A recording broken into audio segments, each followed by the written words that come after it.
Are you serious? Are you serious, folks? Grab some coffee, calm down, but there's a lot of war of words really going forth, back and forth between the United States and Russia. Matter of fact, the U.S. warned Syria that the aid convoy strike could end the Russian deal. Now, the United Nations, they're meeting today. Of course, the whole world gathered there for this entire week. A deadly airstrike on a UN aid convoy by Syrian or Russian planes calls into question Moscow's will to try to salvage a ceasefire, according to the United States.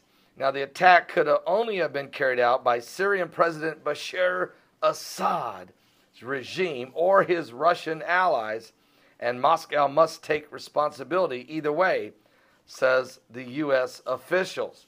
Now, but stop there for a moment, because on Saturday, the United States bombed the Syrian forces during the ceasefire and killed 62 of the Syrian soldiers and wounded over 100, and that helped ISIS take an entire strategic hill there in Syria.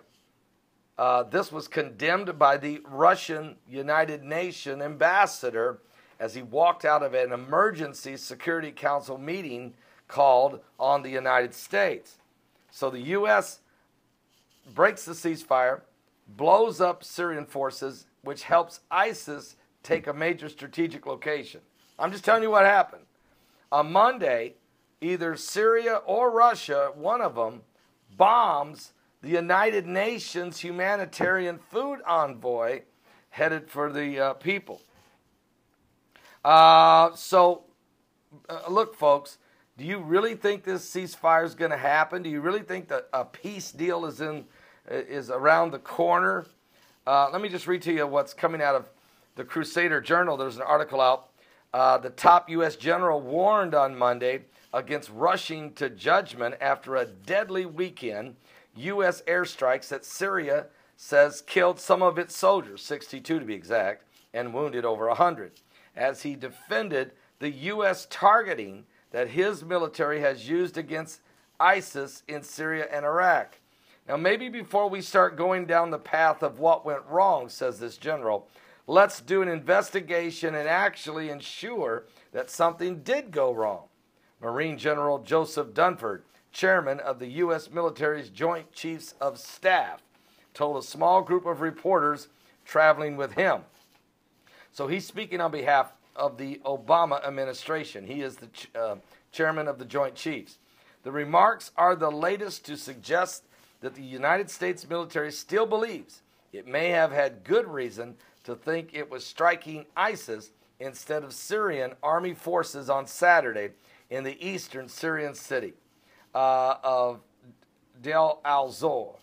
Now, the strike triggered a war of words between Washington and Moscow and further strained a sensation of hostilities that now appears in the works. Syrian President Bashar Assad called the strike a flagrant aggression, and Russia says more than 60 Syrian soldiers were killed. Now, that is what the United States did. We bombed the Syrians, we've been helping the Free Syrian Army fight the Syrians. That's not it. And now ISIS is fighting them. But we're supposed to be all against ISIS. Yet every time I turn around, either the United States is kind of helping out ISIS, or Turkey's doing something to the Kurds instead of bombing ISIS, or Russia is holding hands with Iran, who says they want to annihilate Israel, or Russia tells the Syrian forces to go ahead and blow Israeli planes out of the sky. So what I'm telling you is, folks, nobody's got clean hands here in this. Nobody. But I can tell you that the United States, you have to say something. When they're helping, whether they meant to or not, I mean, come on. You think we don't know the difference between Syrian forces and ISIS forces? And this, anyway, it was a ceasefire. It's a ceasefire. So what's happened is ISIS wouldn't even exist if it weren't for the Arab Spring. And after the entire Middle East was totally unstable, then we left all that equipment there in Iraq. We told everybody when we were leaving, we left enough stuff there, billions of dollars in tanks and armored vehicles and rocket launchers and rockets and ammunition and guns and supplies and Toyota trucks and Jeeps and everything, enough to fund an army. ISIS then is formed with our stuff and have went around for literally over 2 years, butchering Christians through beheadings, executions, and crucifixions and rapes and everything else. So, there's a war of words right now, a definite war of words between the Obama administration and Vladimir Putin. And depends in the next 49 days which way this election goes will determine which way this war goes. It really does. Clinton will continue the path that Obama's on, and Trump will reverse course. So we're just going to have to wait and see how this all plays out in the media. But meanwhile, the tension between America and Russia has not been this high since the Cold War.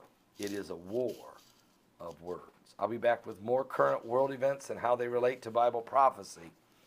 But certainly the Golan Heights, we've seen rockets flying back and forth into Israel. That is prophesied in your Bible that eventually there will be an invasion of Israel right over the Golan Heights. And guess what? The Russians will be involved in that as well as the Iranians.